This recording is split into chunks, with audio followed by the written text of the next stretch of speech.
so well done. You're halfway there. No, I thought this idea was pretty original. I thought not a lot of people had done it before. In fact, I don't think I've ever seen anyone do it before. And it's an over-explaining of this movie here. It's an over-explaining of Inside Out, the beloved Pixar film. And probably it's up there for one of my favorite movies.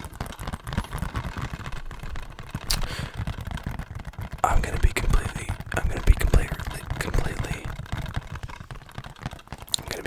honest with you guys. I don't think I've made it through a viewing of this film without crying. It really do be hitting different. Now, I might do a bit of soft speaking in this. I might do a bit of whispering, probably a lot more whispering than soft speaking, because I'm a bit scared of the soft speaking, just for a few reasons. I'm going to do quite a bit of tapping. I might layer sounds as well. I'm not entirely sure what I'm going to end up doing. If just the tapping is enough, if you think the tapping is relaxing enough, if I think the tapping is relaxing enough, and the speaking, I don't want it to be too busy. I feel like a lot of my videos can be very busy, but I don't want that for this video. It's just very calm, lots of whispering, lots of rambling to help you fall asleep, and this intro is very, very long, so I may as well get to the over-explaining of this beloved movie. Okay, Inside Out is of course a children's film, and it's about the emotions inside your head,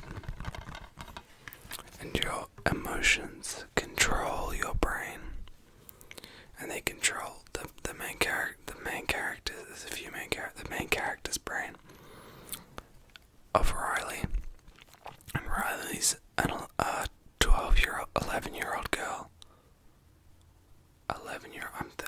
She's an 11-year-old girl who moves from Minnesota to San Francisco, and she doesn't have a good time.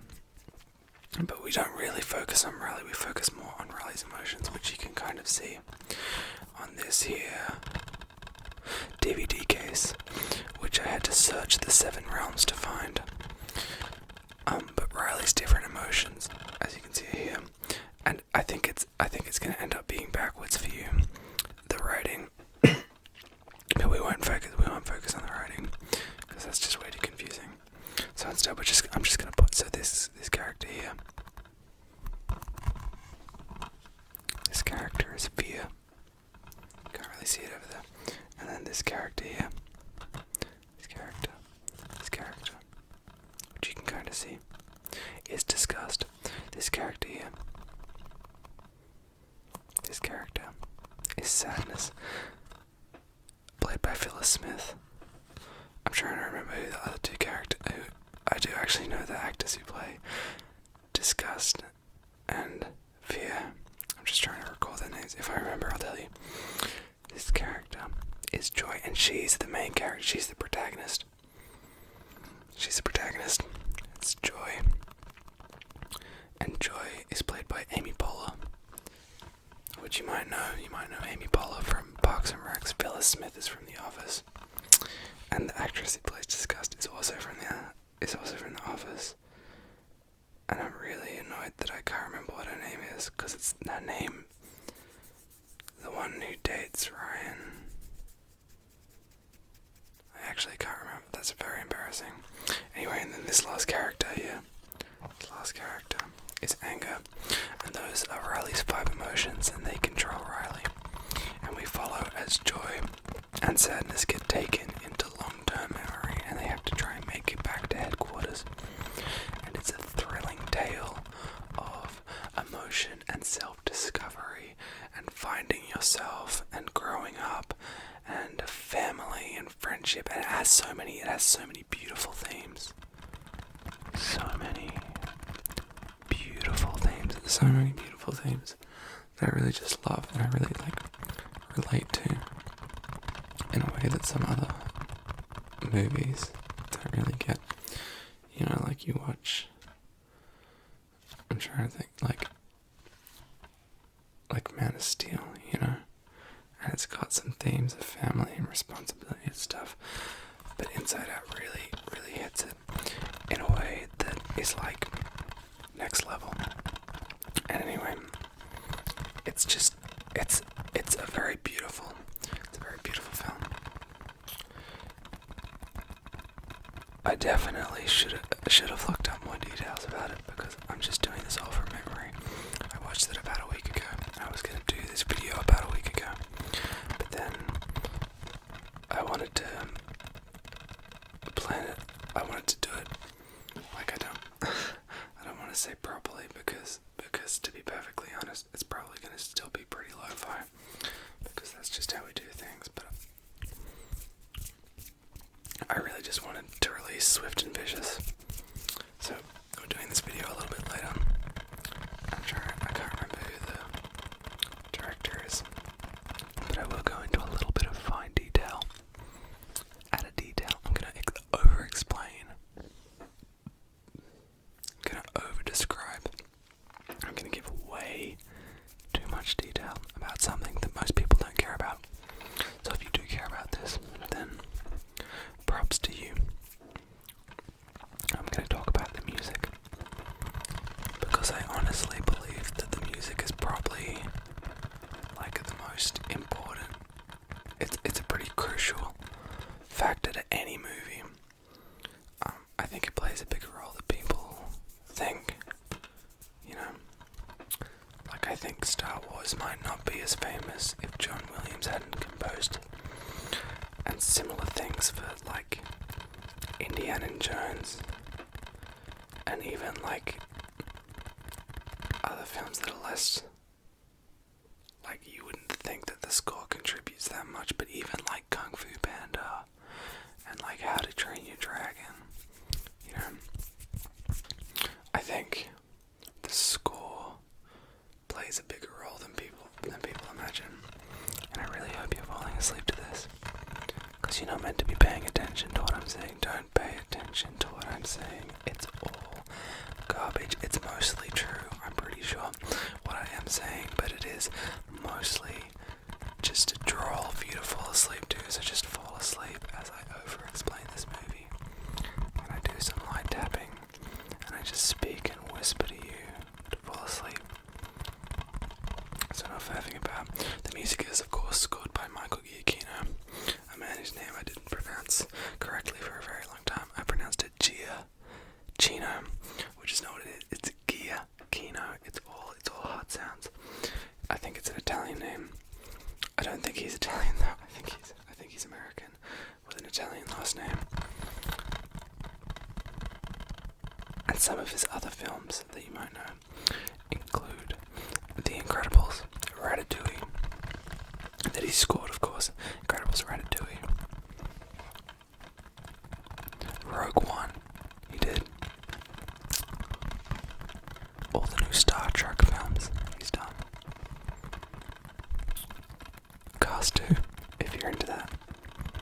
I don't think he did a very good job with Cars 2, but there's some good stuff in Cars 2. What else has he done? Oh, he did Up. I think he's done 6 of the 22 released Pixar movies, 6 or 7 he's done. He's a big Pixar composer, but he started doing some other stuff as well. He did the new Jurassic Park movies. That's Michael Giacchino.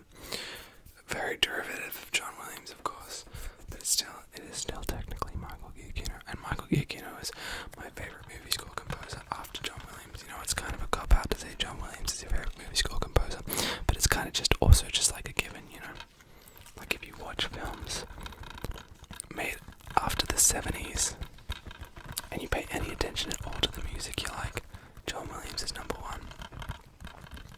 And then Michael Giacchino is 2. I know people be saying they're like, Hans Zimmer is where it's at. Hans Zimmer is a master. but if you listen to his stuff, it's all the same. You think about Incredibles, really think about the music, use your brain, think about it. Think, but also don't listen to what I'm saying, but also do, but don't listen to what I'm saying. Sleep and relax and sleep.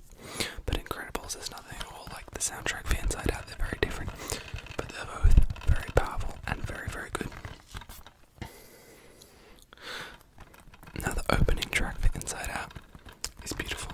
It's called A Bundle of Joy. Actually, I think it's just called Bundle of Joy. A Bundle of Joy. Bundle of Joy. A Bundle of Joy. And it's very, very beautiful. The main theme is amazing that I won't sing for you right now because I'm being quiet and it's not particularly relaxing. But seriously, it's on Spotify. It's probably on Apple Music. Listen to A Bundle of Joy. And I forget what the other really good song is. But like the intense music is really intense, but it's all very ethereal and it's very relevant. And it's like music that you would expect. Like it goes with the aesthetic of the film.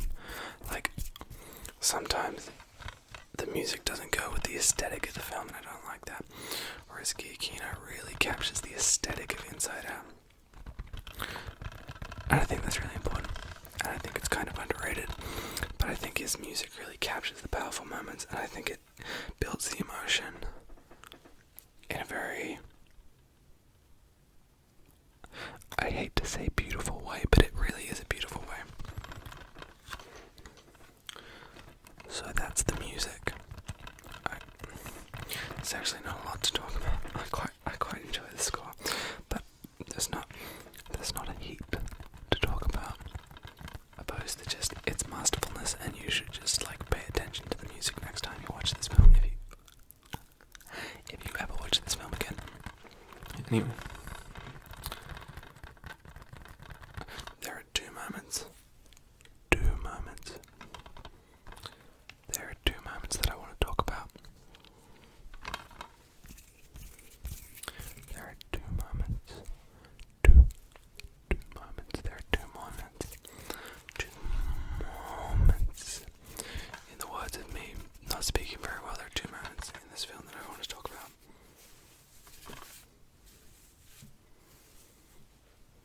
After I fix my hair by ruffling it up a little bit more. There are two moments in this film that I want to talk about.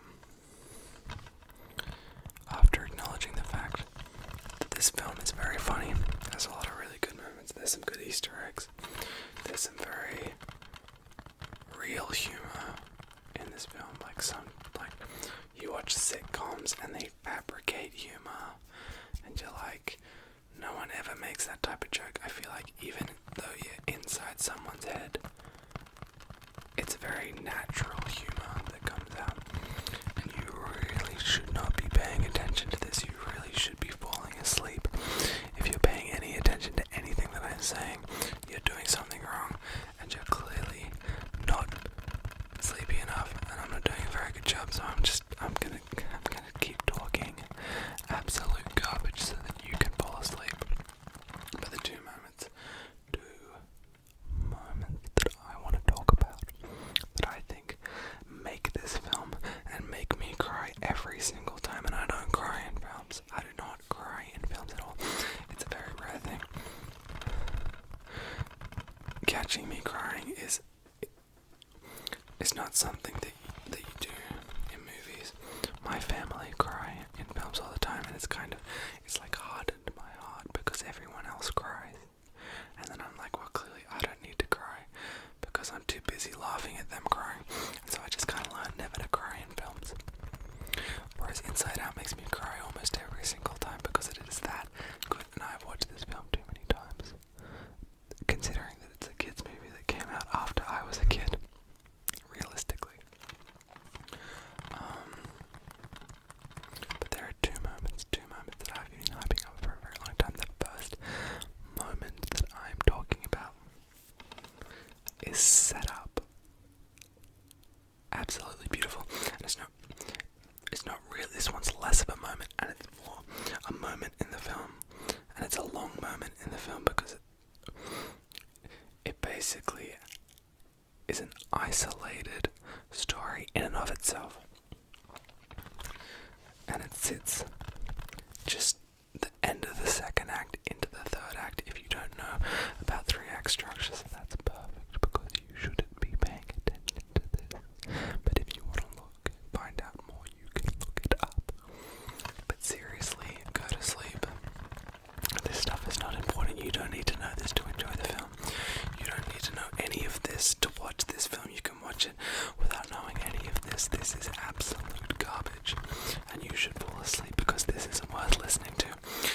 this film has an amazing 3-act structure that I may talk about later, depending on how long it takes me to talk about these 2 points, because so far it's taken a while.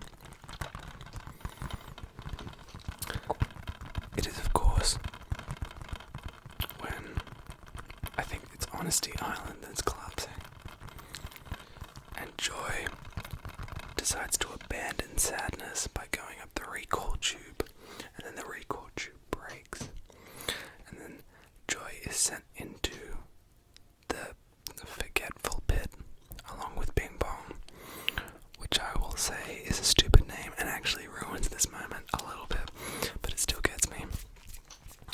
And the setup is beautiful. The music is very dense.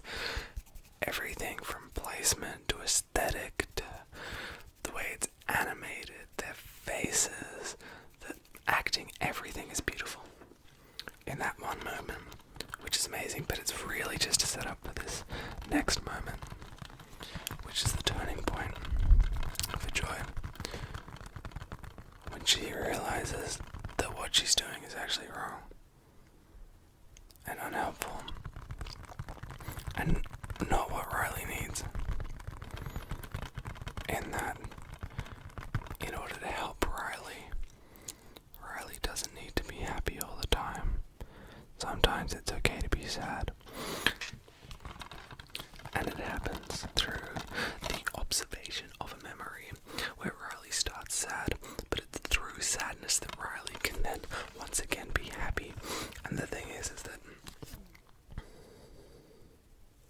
then through this, Joy realizes that sadness is important, and it actually makes Joy cry, which is a brilliant metaphor, which you don't notice or think about the first 3 times you watch it, and then you realize the significance. You ignore, subconsciously, you're like, wow, Joy is crying. That's crazy. But then suddenly you realize the importance of that, and that Joy is crying, which means she herself is experiencing sadness, which seems like some terrifying Inception level. How far down does it go to the emotions? Have emotions, but you don't need to think about that, because it's actually about the juxtaposition, because sadness smiles just before this moment. So we have sadness smiling, we have Joy crying.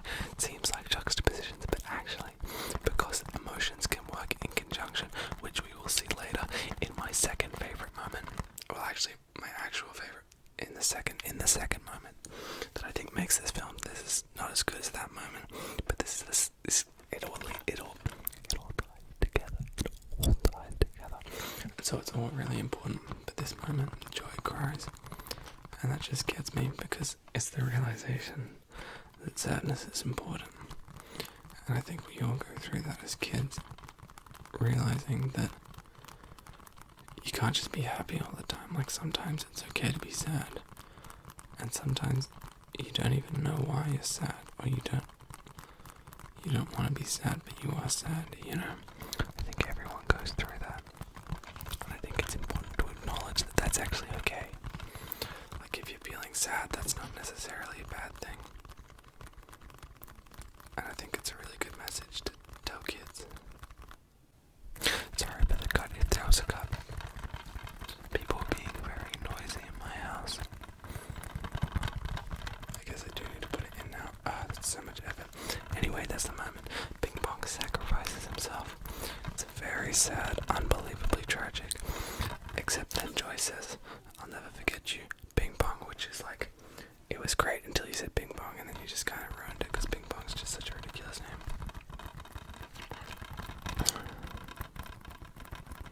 Anyway, that's moment number 1.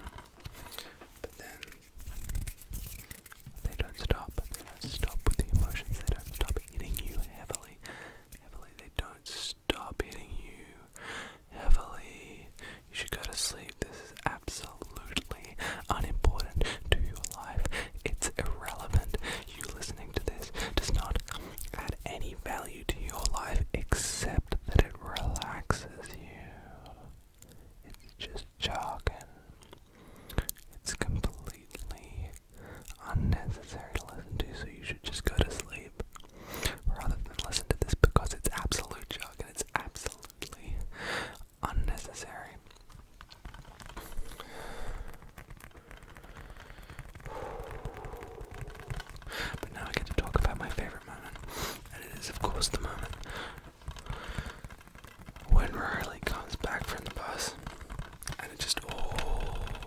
actually, it starts a little bit before that. It's basically when Joy tells Sadness to go to the console after they get back, and everyone's all like, oh, Joy, you can fix this. But Joy knows, she's learned in the moment I told you about before, she's learned that Sadness is actually what Riley needs right now. And so Sadness goes to the console and she plugs the idea out of Riley's head. She takes the idea right out of Riley's head, and Riley no longer wants to go back to Minnesota. She no longer wants to run away, and so she goes home. And I think that in and of itself is a very powerful moment, because sometimes you're doing something really dumb, you're doing something that you don't actually want to do, and then suddenly it hits you out of nowhere, and you suddenly realize that it's a dumb idea. And I think that's really realistic as well, especially as a kid. And then she goes home, and we have the very real line from Riley's mother, actually, as she gets off the phone from Riley's teacher, and she says, Riley wasn't at school all day. What was she wearing? Do you even remember? And she executes it way better than I do, because I didn't say it very well. But it's a very human moment where you're like, you've lost your friend, or you've lost your daughter even, and you have no idea what they were wearing, because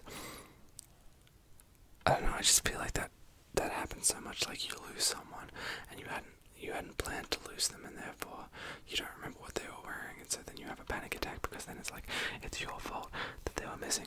Anyway, again, another very real human moment, which I think they capture very well, and that one's kind of just for the parents, because the kids don't get that. Because when someone goes missing, it's not their fault, it's the parents' fault. Anyway, the kids don't get that. That one's just in for the parents, and I think that hits perfectly where it's meant to hit. And then we have that beautiful moment where Riley admits that she's not actually happy, and that she's sad, and the parents acknowledge that that's okay, and Joy knows that that's okay, and Sadness knows that that's okay, and everyone knows that that's okay, because it is okay. Sometimes it's okay to be sad, especially about sad things, you know? Everyone's sad about sad things, that's why they're sad things. And then they hug, and that's when Sadness realizes the importance of joy, and not only the importance of joy, but also the presence of joy in things that are sad. You know, like, emotions they're not single faceted. It's not just like you feel happy or you feel sad.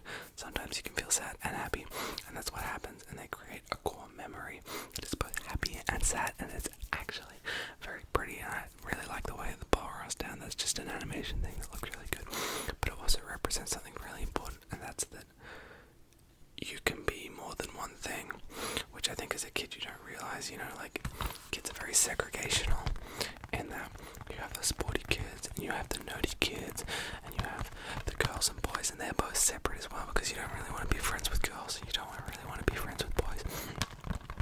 But then growing up you realize that stuff can be two things, and when people can be two things and experiencing two things at the same time and have an emotional range greater than a teaspoon and greater than Ron Weasley, you know, it's like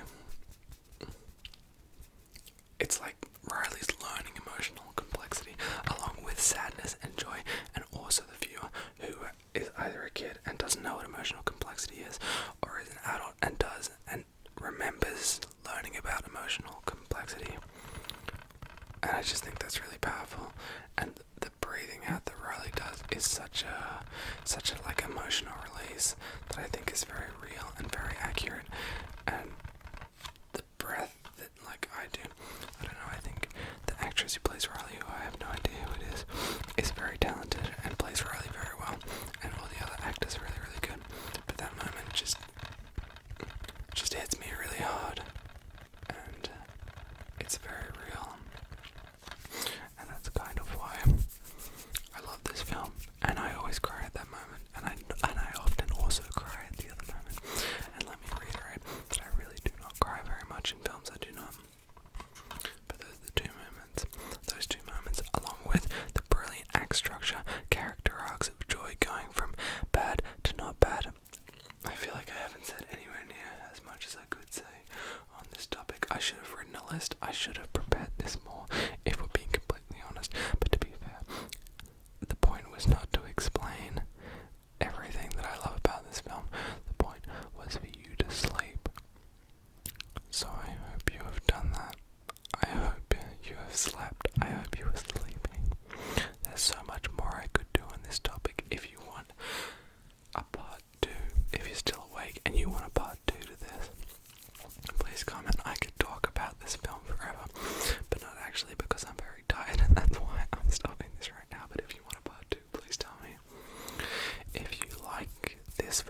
asleep too, but you're still awake.